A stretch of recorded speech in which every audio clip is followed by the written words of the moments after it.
The universe, so beautiful. Through all of the hurt, we'll stand. Invincible, so beautiful. We'll take on the world. We'll take on the world. What's up, hysterical people? I'm so excited and honored to welcome to today's episode of the Hysterical Society Feminist Podcast, Andrea Gallegos, who's the head of the clinic, I guess a couple clinics now, you can tell us, because there's been some evolution. Thank you. Thanks for having me. It's good to be talking with you again. But just for the listeners, Andrea and I met last summer, just before the Dobbs decision landed. She was running at the time the Tulsa Women's Clinic. Literally a few days, I think maybe 4 days or something like that, before the decision dropped. And I was actually surprised at the time that you had already stopped providing abortions at that clinic in Tulsa. Maybe you could start there and tell us a little bit why that was happening, and then catch us up to kind of how everything is transpired over the last year, a little bit more than a year now since that happened. Yeah, I think when we last met, it was at the Tulsa Women's Clinic in Tulsa, Oklahoma. It was before the Dobbs decision, but we had already stopped providing abortions in Oklahoma because the state had passed a copycat law that mirrored Texas's SB 8 law limiting abortions after 6 weeks. And they also took it one step further in Oklahoma and limited abortions at conception. So virtually all abortions in Oklahoma had already stopped pre-Dobbs. And I don't know that a lot of people really realize that was already happening in states with Texas's lead with SB 8. Oklahoma was the next state to jump in and essentially outlaw abortion in the state. So we hung on, staying open as long as we could. We definitely wanted to hear what the Dobbs decision was going to tell us. At that point, I don't know that we were very optimistic that it would go our way, but we stayed open, wanting to hear the decision, wanting to be available for anyone wanting to come in and get a sonogram before having to travel out of state. And so that's what we did until the Dobbs decision came through. Once it did, we unfortunately then is when we started making our plans to officially close the building and start kind of planning the process of what we would do next. Yeah, wow. That's incredible. I think when we spoke at that point, we were all still sort of on pins and needles waiting for the Dobbs decision. I mean, you were able to move rather quickly, I believe. Yeah, we were already having discussions of what is plan B and what will we do? What can we do? Can we open one clinic? Can we open two clinics? Where? All of those discussions we were kind of already having, but really solidified the decision once Dobbs came through. We had already visited Albuquerque at the time and really felt like we needed to be in Albuquerque based on the proximity to Texas, since so many of our patients that we had at our San Antonio location could, as crazy as it sounds, New Mexico would be a likely option for them if they needed care. So we really felt strongly about being there. And then once we decided on doing a second clinic, Illinois really, really stood out as being somewhere we just had to be. It was something that I really, really wanted to make happen,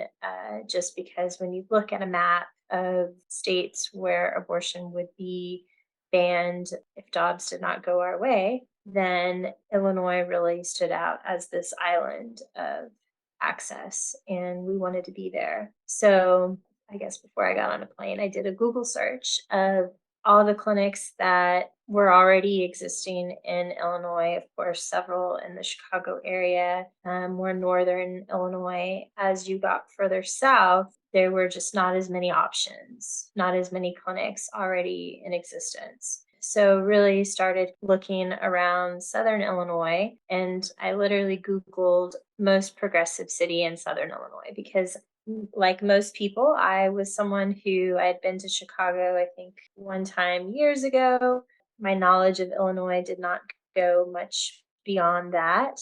And, you think of Illinois, you think Democratic state. It is only Democratic because of Chicago. There are a lot of rural, very conservative areas in Illinois I was very ignorant about. But I stumbled upon Carbondale, Illinois, which is a tiny little speck of blue in a sea of red in Southern Illinois. And so, yeah, got on a plane and traveled to Carbondale and found a realtor to show buildings that were for sale. And the first building I saw is actually the building that we purchased to open the Now Clinic in Carbondale. So it did happen pretty quickly. It just kind of made sense. It was what we needed to do. I just really felt like Illinois was somewhere we had to be.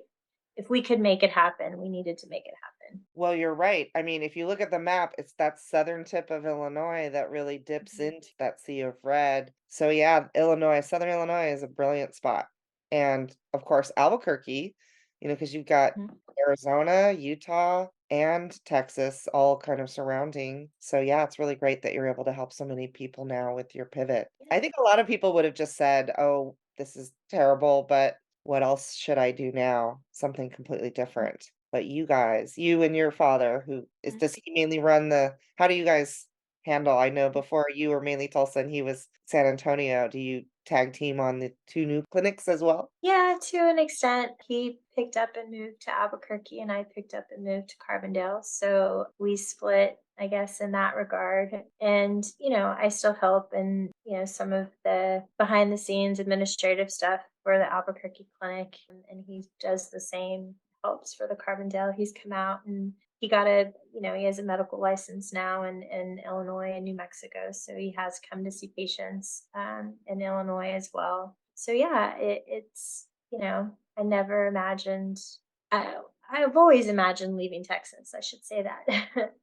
Texas has been home for many years. It will always be home, but it's a love hate for my state, my home state, that I have quite a bit of wonderful things about it and quite a bit of horrible things about Texas. So it was, bittersweet saying goodbye. Never imagined I would be moving to Southern Illinois, but also never imagined the country would be so divided on this issue and that, geography would play such a huge part in accessing healthcare.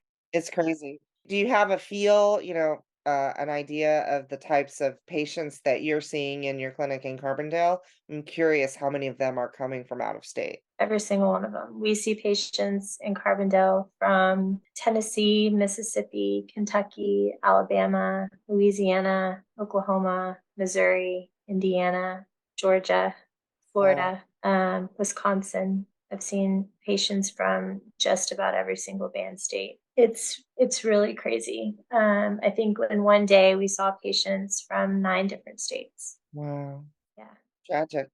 And I guess, obviously they're traveling pretty far distances, so they have to have means to be able to stay. Is there a waiting period at all in Illinois, or is that There's no waiting period, there's no restrictions. One of the things getting to both Illinois and Albuquerque, coming from Texas and Oklahoma, even when we had Roe, there were so many restrictions and burdens for patients and for providers. And so going from these two, anti-states to friendly states in regards to abortion, it's a much different feeling. There are no waiting periods. There's not any extra hoops for minors. The parental consent is not required in either state. Patients that come to us from uh, New Mexico to New Mexico, from Illinois to our Illinois clinic, can use health insurance. I mean, all of these things that we were accustomed to having walls up, those walls have been able to come down, thankfully. So it is, I think my dad said how nice it was to just just be a doctor, just provide healthcare. When Texas and Oklahoma, it was, can we do this legally? Did we cross all of our T's and dot all of our I's on all of the extra steps that were not medically necessary, but the states forced us to do? and to have those gone is really nice. However, it doesn't eliminate the burden that patients have in traveling for healthcare, which is what patients are doing. Yeah, there's all sorts of burdens to ask people to make such a big journey, and then repercussions for those who are forced into these pregnancies. Right. So, do either of your clinics have or partner with like an abortion fund or somebody who's helping the logistics of the travel and the even putting them up or helping them figure out where to stay once they're in Carbondale or Albuquerque? Yeah, for sure. So I think the coolest thing that happened, that came from the Dobbs decision. I mean, there was already a network of amazing organizations working together with clinics, that already existed, but I think Dobbs just elevated that times 1,000, and it went from helping to cover the cost of the actual abortion to now there's funds for travel, there's funds for hotels, there's funds for gas, there's plane tickets, there's childcare, there's, all of these practical support needs that patients need when having to travel as far as they are. So yeah, we partner with as many as we can and try to get every patient the type of funding that they need. That's wonderful. So, let me make sure I understood that correctly for our listeners. So, if anybody needs help, obviously there's other resources, other ways they can get to these funders, but can they Google, can they go to you and your facility and you'll put them in touch with the right people? Yeah. Yes, all they have to do is call us, and based on what state they live in, and some are state specific, and some are available to just anybody that needs them, and we can send them in the right direction to help get whatever type of funding that they need. Wonderful. So we'll make sure we put the links to to Yeah. your website in the notes to this for this episode. So if you are listening and you need help or think you might know somebody who you can help, put them in touch with the right people. So that'll be great. Wonderful. Well, I'm glad that the burden has kind of lessened for you guys. That's the least that can happen for you making this huge life altering Yeah. switch, picking up and moving your families and everything. What about your staff? Did any of them come along with you? Yeah, so they all went to Albuquerque. All of our just not all, but just about all, let's see, six in total, five from San Antonio and one that was working in Tulsa, all moved to Albuquerque and are now working in the Albuquerque clinic. Oh, And I have a great local team that I found here in Carbondale that have really been dedicated about providing these services and doing a great job. well, that's good. I'm glad that, well, you had to rebuild in Carbondale, but I'm glad that a lot of the team still stayed together in Yeah. Albuquerque. What about the landscape? I was speaking with your staff member when we were in Tulsa briefly. I guess there were still protesters that were coming to the clinic in Tulsa, even though you guys were not providing abortion care at that time. And although I missed them because I was hoping to get them on camera for the film, but she was just describing that they come, on Tuesdays and Thursday mornings or something like that. They had a more or less set schedule. So I'm curious, how has that shifted? Is it more? Is it less in Carbondale and Albuquerque? What's the landscape from the antis? Antis are everywhere. Friendly, non-friendly, they find you no matter what, and doesn't matter what state you're in. So we, expected they would find us in Albuquerque and Carbondale. There's a pretty good network of antis, considering, again, Carbondale kind of being a speck of blue, a very small speck. So a lot of these other Southern Illinois surrounding cities is where they kind of mobilize and then come outside our clinic. So, yes, they're there. Every anti is aggressive. I think it's aggressive just in what they do by standing in front of a healthcare facility and trying to tell people that they shouldn't receive services. I think just that is aggressive. So, but there are levels to that aggression. I think Tulsa by far has been the most aggressive that I've experienced. And I think partly because of how our building was situated, they were right there, literally right in front, right in our uh, little grassy area between the curb and the street and our building. So I think the way our building is situated now, it doesn't give them as much direct access, but they still have a presence. They still, are there every day. There's not as many as Tulsa had. We might have as many as 4 or 5, I think, at the most in any given time. Sometimes it's 2 or 3, but it's the same type of intimidation tactics that they use. They wear, vests trying to look official. They want people to stop as they're pulling in so that they can, talk to them and give Mm. them their pamphlets. There's a crisis pregnancy center that they try to direct them to. They have a van. Sometimes they advertise free ultrasounds. They tell patients Uh, that we won't see them unless they have an ultrasound, which is not oh, true. So, yeah, the presence is there. However, the difference is we're in a city and a state where this is legal, right? So, whether personally, city officials support us or not, doesn't matter because the law, it's okay for us to be there. So we have support from the city, and the city council actually passed an ordinance not that long ago stating that protesters cannot be within 100 feet of a clinic entrance. And they did, of course, all healthcare facilities, but it was for us. Obviously, no dentists don't have please protest. protesters standing outside their I might clinic. protest my root canal or something, maybe. Right.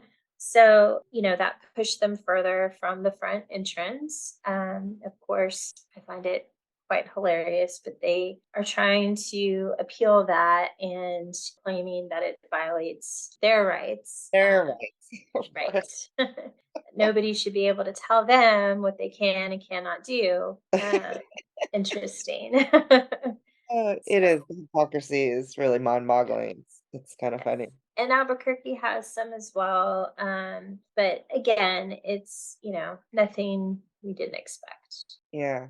And you said so the most you have is 4 or 5, so that doesn't sound too bad, but is that still they can get really aggressive if they're talking to people as they're coming into the parking lot, etcetera. Do you have a need for clinic escorts as well? Yeah, we do have one very dedicated clinic escort who's from the area, and she met us early on when we arrived.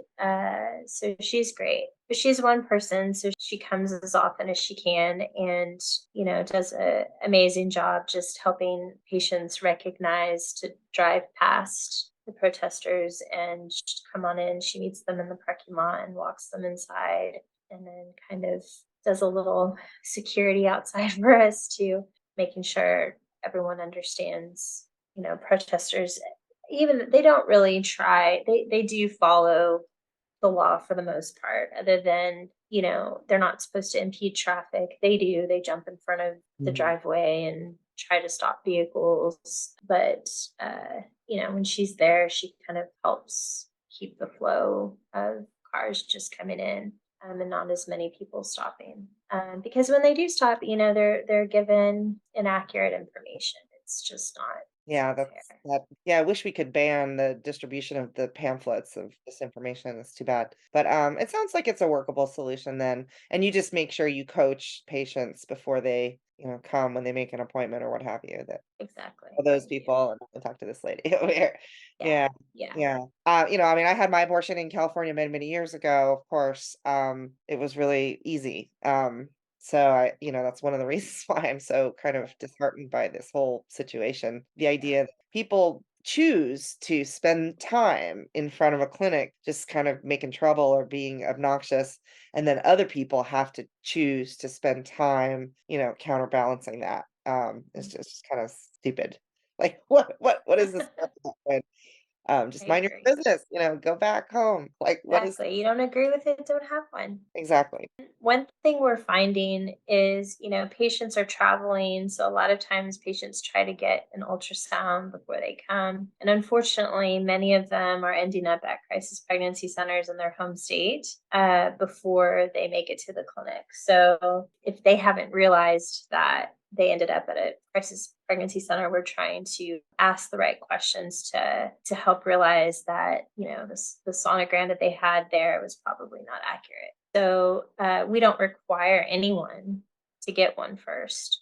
We're going to do a sonogram at the clinic, whether you had one at your OB-GYN, the week before or not. We're going to do a sonogram, so we don't require anyone to. I'm just finding more and more that patients are seeking them out, and they end up at crisis Got it. pregnancy. So by the time they talk to you, they've already been to a crisis pregnancy Yes. center and they have some Mhm. misinformation that you're helping Yes. to correct. Got it. Illinois is the state that just made a law that basically Mhm. tries to clamp down on that.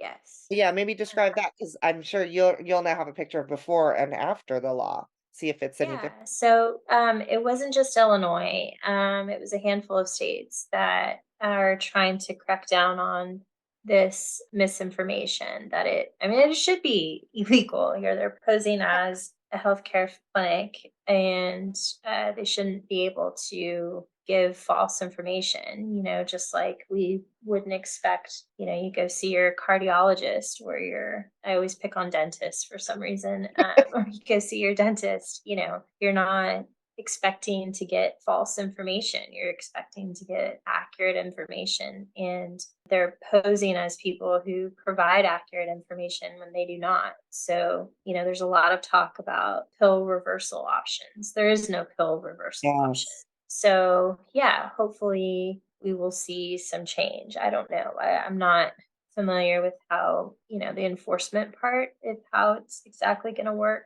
but I mean, you might be part of the enforcement part, right? Like as soon as you hear, the next time you hear a misinformation from a specific crisis pregnancy center, I mean, it might be up to you and your staff to report them before they continue. But yeah, who knows? It's not up to you guys to stop them, just to report them, and then they, right. or whoever, somebody has to stop them. As you know, I did the documentary last summer and then kind of did that and let that go through some film festivals. But it was really in January that I started the Hysterical Society, which now has a podcast. But the blog, I've spent all my time practically making these posts that just track the legislation, the volume of legislation at the state level, at all these crazy different states, coming after abortion rights, reproductive rights. Also, trans and LGBT stuff, that's even worse, to be honest. But it's been insane. I can't believe these people, these legislatures in these different states have nothing better to do than to come up with these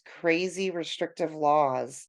So yeah, kind of crazy times, but well, we're glad that we have wonderful, amazing people like you who are not afraid to keep it going and not going to back down from any sort of threats or oppression, etc. Is there anything else, I guess, any kind of messaging you think would be important that I didn't cover? I think it's always important while, I I try to recognize that yes, we are seeing several patients from all these banned states right now. And, it's something to feel really good about. But I also can't not think about the patients that cannot travel, that cannot get to us, that will not get care that they want or that they need. And that's always kind of with me and disheartening, and just another reminder of where we're at with reproductive health. And I think the women right now in Texas that are fighting the lawsuit with the Center for Reproductive Rights, and really showing kind of the outcomes of what happens when we Yes. restrict this access, the dangerous outcomes that people like my father and anyone who's been doing this a long time know that we will see more women die or near death because of these bans, and because not everyone can take time off work and tell someone they're leaving can travel. I think about undocumented people and how scary it is to leave a state when you already are kind of under the radar. And so I know there are so many pregnant people that we will not see for these services who need or want them. And, that I think is just something that shouldn't be lost on everyone. I think all the different systems that abortion access affects, long term systems like the child welfare system, like healthcare, not every state has access to Medicaid easily. The prison system, the school system. I mean, there's so many, domino effects that Dobbs has created. And I think, eventually we will see some of these outcomes. Our maternal mortality rates in this country are terrible. And so, we do not take care of pregnant women, who want to be pregnant the way that we should. And, that's why I think the case in Texas is so important, because these are women who very much wanted their pregnancies and had complications. It is, a whole lot, again, another misinformation that antis like to give. Abortion is so much safer than carrying a pregnancy to term. I mean, there's so many things that can happen while pregnant. And if you don't have access to full spectrum reproductive health care in your state, it's dangerous to be pregnant in a place like Texas, in a place like Oklahoma, in any banned state. Yeah. Well, this has been really great. Such a great conversation and so informative for our listeners. So I want to give you an opportunity to help us help them and help you. So what kinds of suggestions or recommendations would you make for our listeners if they want to get involved somehow or help, in addition to voting, of course, but leading up to the election, we have a year or more before then.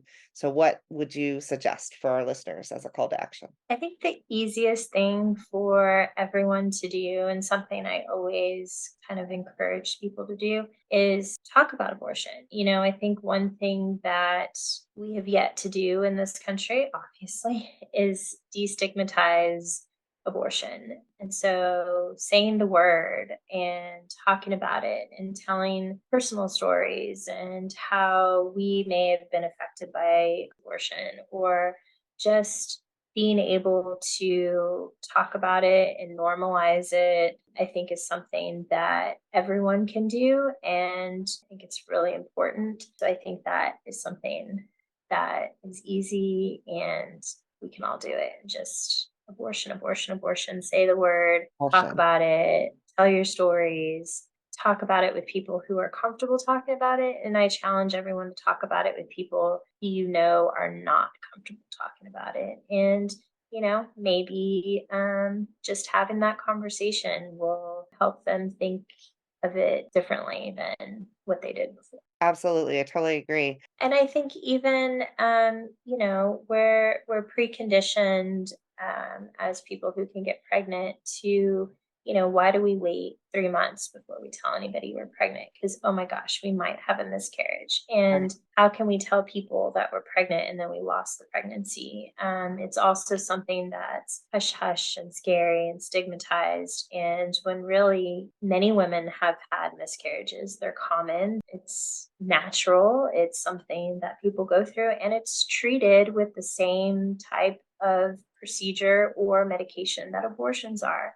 So if we talk about both and normalize both, and I guess show support and community for both, I think we could make some changes. Yeah, I think that's great. Well, this has been so wonderful. I'm so glad to revisit with you and hear the news on how you're keeping it going.